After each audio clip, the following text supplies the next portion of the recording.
శ్రీమాత్రే నమః. శివాయ గురవే నమః. నమస్కారం అండి అందరికీ.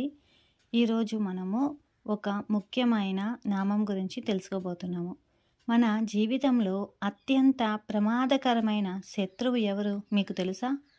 అదే బయట ఉన్నవాడు కాదు, మనలో ఉన్న కోపం అన్నమాట.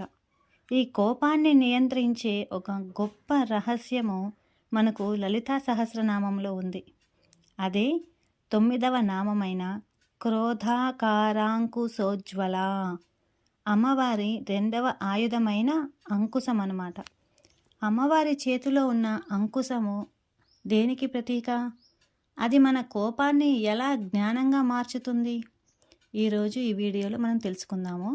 వీడియోని ఎక్కడ స్కిప్ చేయకుండా చూడండి. కొత్తగా చూసేవాళ్ళు మన ఛానల్ని సబ్స్క్రైబ్ చేసుకోండి. ముందుగా మనము శ్లోకము ఇంకా నామావళిలో ఎలా ఉచ్చరించాలో తెలుసుకుందాము. ముందుగా శ్లోకము. రాగస్వరూప పాసాఢ్యా క్రోధాకారాంకుశోజ్వల ఇలా వస్తుంది. అదే మనకి నామావళిలో వచ్చేసరికి క్రోధాకారాంకుశోజ్వలాయై నమః అనేసి వస్తుందన్నమాట. ఇది మొత్తము కలిపి 8 అక్షరాల నామం అండి. ఈ 8 అక్షరాల నామాన్ని ఎక్కడా కూడా మధ్యలో ఆపకూడదు, పూర్తిగా ఒకేసారి పలకాలి. నేను ముందు నుంచే ఒక్కొక్క నామము ఎన్ని అక్షరాలు అనేసి అని చెప్తున్నాను కదా, ఆ అక్షరాన్ని అలాగనే పలకాలి. అక్షరాన్ని ఎక్కడ కూడా విడదీయకూడదు. 3 అక్షరాల నామం అంటే ఒకేసారి పలకాలి. 8 అంటే 8 అక్షరాల నామము ఒకేసారి పలకాలి. 4 అక్షరాలంటే 4 అక్షరాల నామము ఒకేసారి పలకాలి. ఆ విధంగా అనమాట. ఇది ఇప్పుడు వచ్చేసి మనకు 8 అక్షరాల నామము క్రోధాకారాంకుశోజ్వల. ఇది మొత్తము 8 అక్షరాల నామము. ఇప్పుడు మనము ఈ నామంలోని ఒత్తులు దీర్ఘాలు చూద్దాము. క్రో అన్నప్పుడు కాకు రావత్తు ఇంకా ఓకార దీర్ఘం వచ్చిందనమాట. ధా అన్నప్పుడు దా అనేది మహాప్రాణ అక్షరం అంది, ఆకార దీర్ఘం వచ్చింది. రామ్ అనేది రాకు ఆకార దీర్ఘం వచ్చింది, ఇంకా అనుస్వారం ఉందన్నమాట, రామ్ అనేసని.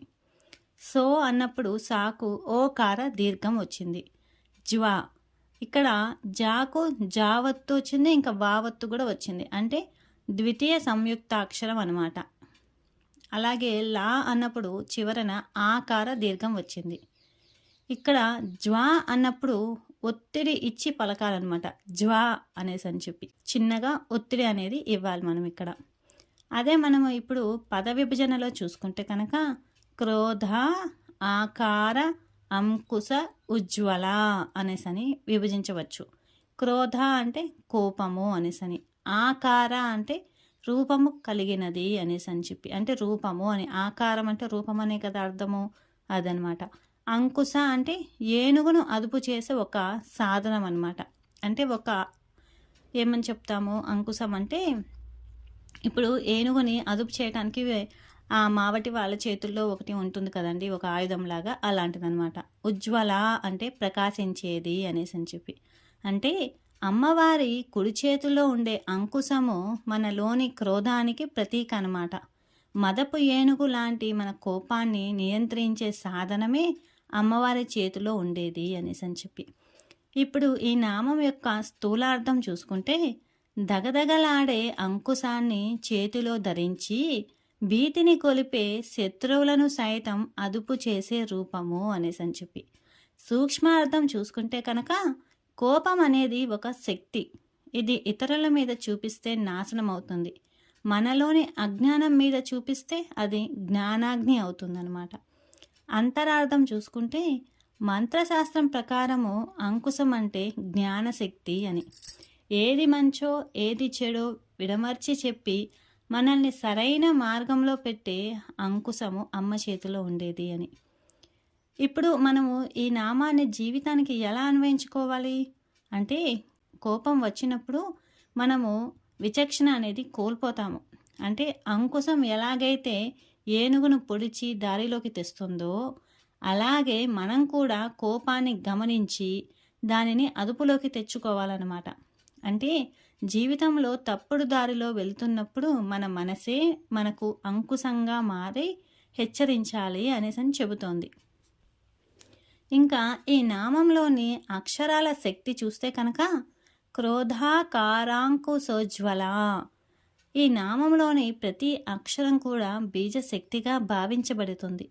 సంస్కృత మంత్రశాస్త్రం ప్రకారము ప్రతి ధ్వనికి ఒక తత్వం అనేది ఉంది. ఆ తత్వాలు కలిసి ఈ నామాన్ని ఒక శక్తివంతమైన మంత్రంగా మారుస్తుందన్నమాట.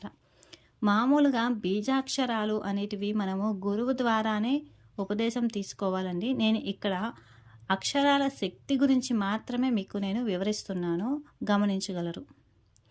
క్రో అన్నప్పుడు క్రా అనే ధ్వని క్రియాశక్తిని సూచిస్తుంది.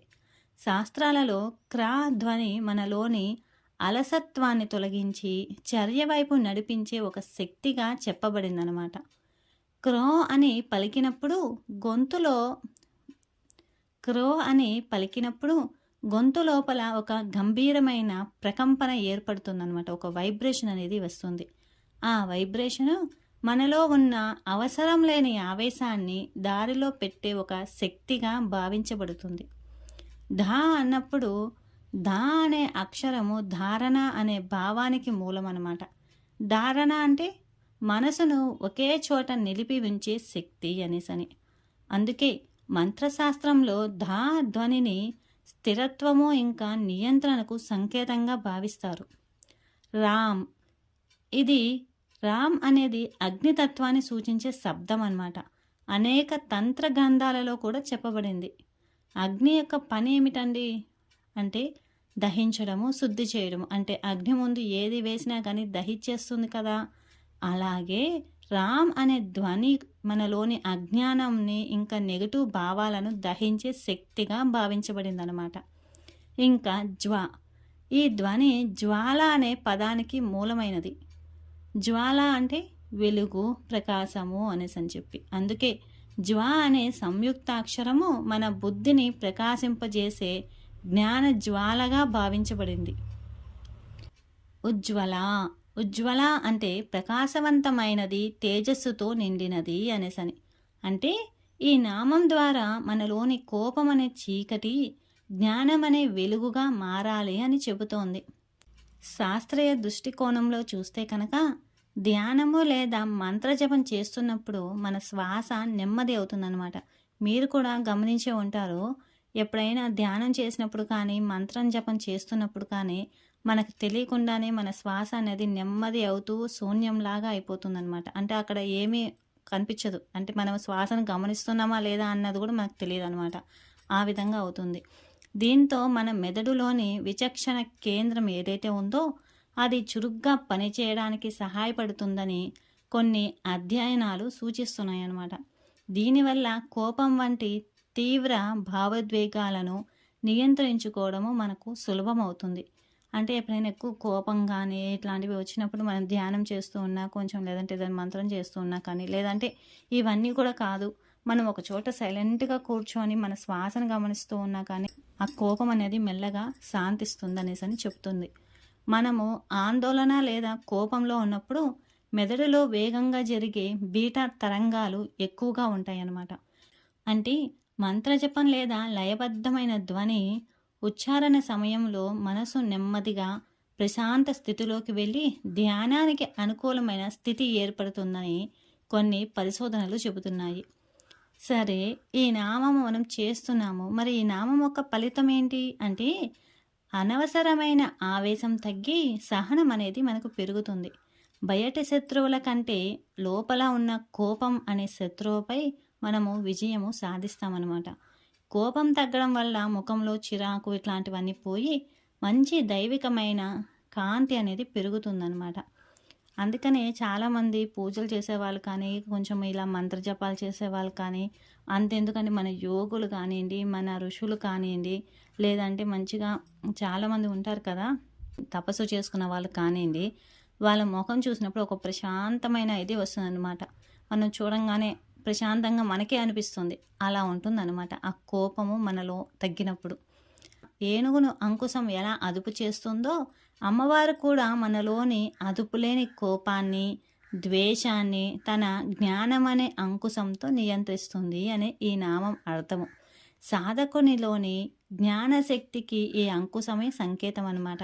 మనలోని అరిషడ్వర్గాలు ఉన్నాయి కదా, కామము, క్రోధము, లోభము ఇలా మొదలైనవి, అవన్నీ కూడా అదుపులో ఉంచుకోవాలని ఈ నామం మనకి చెబుతోంది. ఇప్పటి వరకు మనము అమ్మవారి అంకుశం అంటే కోప నియంత్రణ గురించి తెలుసుకున్నాం కదా. నెక్స్ట్ వీడియోలో లలితా సహస్రనామంలోని 10వ నామం గురించి తెలుసుకుందాము. శ్రీమాత్రే నమః. శివాయ గురవే నమః. సర్వం శ్రీ లలితార్పణమస్తు.